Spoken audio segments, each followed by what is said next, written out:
Okay, so photosynthesis. Photo means light. Synthesis is making. So we're making glucose using light energy. Now there's two stages, the light stage and the dark stage. The light stage has two pathways. The pathway 1, which is cyclic phosphorylation. Cyclic because it's a cycle. Photophosphorylation, which means that we're adding, phosphorylation means you're adding a phosphate to something and you're using light to do it. So we're adding a phosphate to ADP to make ATP, which we use for energy, and we also get water. Pathway 2 is non-cyclic photophosphorylation. So we are phosphorylating something, we're adding phosphate to something, we're adding phosphate to ADP to make ATP and water. And remember, we use ATP for energy, but it doesn't happen in a cycle. It's a non-cyclic pathway. So let's have a look at this. Let's look at pathway 1. So we start off here with chlorophyll pigments. So the first thing that I would talk about is the fact that the chlorophyll pigments absorb light. When they absorb light, that energizes an electron, and this high energy electron is passed to an electron acceptor. So the chlorophyll pigments absorb light, that produces a high energy electron, and that is passed to an electron acceptor. Now, that high energy electron passes from electron acceptor to electron acceptor to electron acceptor. And as it passes from one electron acceptor to another electron acceptor, they lose energy all the way along. So you've got this high energy electron, it's passed from electron acceptor to electron acceptor, and then as it's passing from one electron acceptor to another electron acceptor, it loses energy. So what is this energy used for? Well, you can see here, it's showing you that this energy is used to combine a phosphate with ADP to make ATP in water. And that ATP we use for energy in the dark stage. And what's interesting is this electron leaves the chlorophyll. It goes from electron acceptor to electron acceptor to electron acceptor, and then eventually back to the chlorophyll to replace itself. And that's why it's called cyclic photophosphorylation, because it goes around in a cycle. So cyclic, it's in a cycle. The electron leaves the chlorophyll, goes back to the chlorophyll again. Phosphorylation, because you're adding a phosphate to something. You're adding a phosphate to ADP to make ATP in water. So where does this ATP go? Well, it goes from the light, it's made in the light stage, which happens in the chloroplast, and it goes to the dark stage where it's needed for energy. Okay, so go back over that one more time. I'm just going to pause it here. You can pause the video for 5 or 10 seconds, and so you can talk through that pathway. Right, let's do the second part of the light stage, which is non-cyclic photophosphorylation. So we get the same thing happening. The chlorophyll pigments, they absorb light. Once the chlorophyll pigments absorb light, they energize an electron in the chlorophyll. That high energy electron leaves the chlorophyll and is passed to an electron acceptor. Again, that chlorophyll passes from electron acceptor to electron acceptor to electron acceptor, and as it does that, it loses energy. Because it's got high energy here, as it passes, it loses energy, and this energy is used to convert ADP and phosphorus to ATP in water. So this is the phosphorylation here, adding a phosphate to ADP. And then, as you come over here, you can see that this electron is passed to NADP+. And NADP+ is an energy carrier. It's a coenzyme. And that forms NADP-, and then we add on a hydrogen, and that makes NADPH. So let's actually have a look at what's happening here. So we've got NADP plus, and we give it 2 electrons. Well, let's just look at what happens when we give it 1 electron. So the electron has a negative charge. The NADP has a positive charge. Those 2 charges cancel each other out. So you get NADP. But remember, we've got 2 electrons, not just 1. So we give it another electron, which is a negative charge, and now it becomes NADP minus. But we also give it a hydrogen. So the positive charge and the negative charge cancel each other out.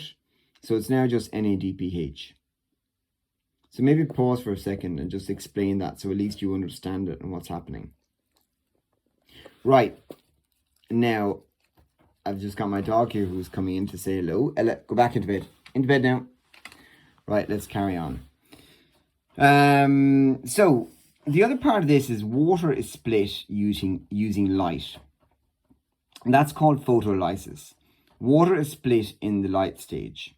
What is it split into? It's split into hydrogen ions, which are given to NADP minus.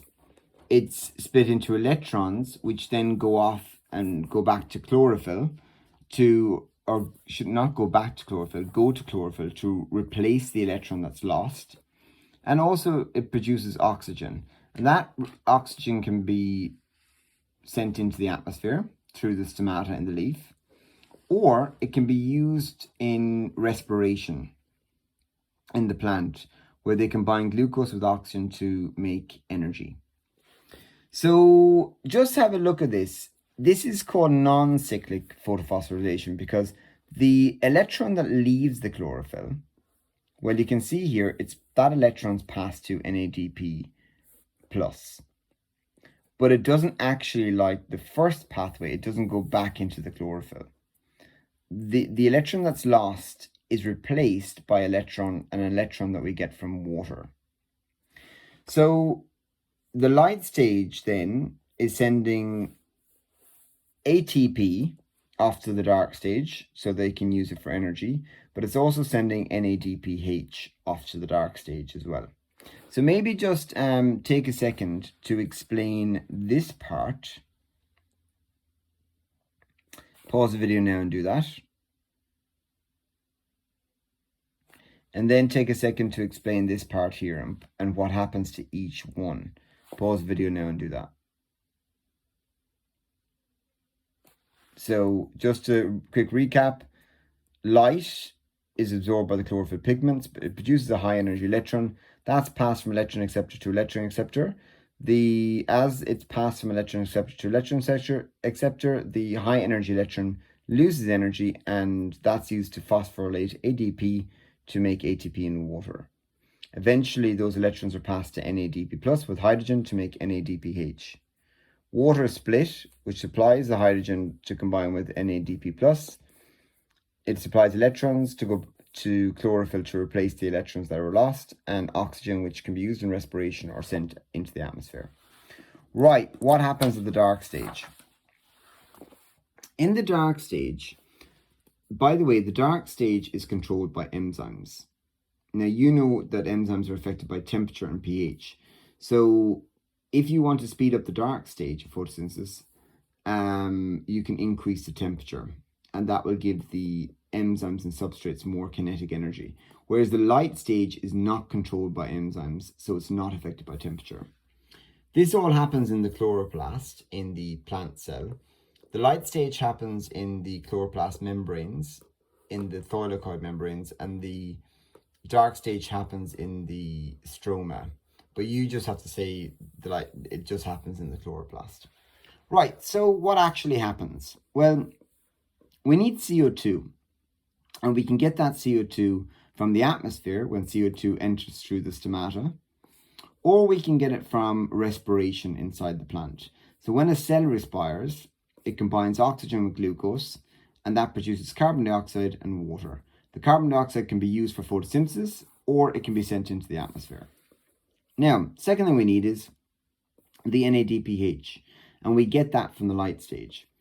That coenzyme, or energy carrier, transports hydrogen and electrons from the light stage to the dark stage. and they combine with carbon dioxide to make glucose. Now, remember what I taught you in class, oil rig. Oxidation is loss of electrons. Rig, reduction is gain of electrons. So let's look at what's happening here. If something loses electrons, it's oxidized. If something gains electrons, it's reduced. So what's happening with the NADPH? Is it losing electrons or is it gaining electrons? And if it's losing electrons, does that mean it's oxidized? If it's gaining electrons, that means it's reduced. So what's happening to NADPH? It's losing electrons, so that means it's oxidized. So what's happening to the carbon dioxide? It's gaining electrons, so therefore it's reduced. So we say that carbon dioxide is reduced to glucose. So what's needed for the dark stage? We need ATP for energy, and we need NADPH to supply the electrons and the hydrogens to combine with carbon dioxide to reduce it to glucose. So you can see here, this is a quick summary. The light stage sends ATP and NADPH to the dark stage. And then when that's used to give off electrons and hydrogen, that sends NADP plus back to the light stage. And when ATP is used to get energy, it sends ADP and a phosphate back to the light stage to phosphorylate once more with those high energy electrons when they're passed from energy carrier to energy carrier, where that loss of energy is used to phosphorylate ADP. Right, take a minute just to explain that to yourselves now. Okay guys, I hope that was useful. Maybe leave a comment and let me know if it was useful. And yeah, I hope that works.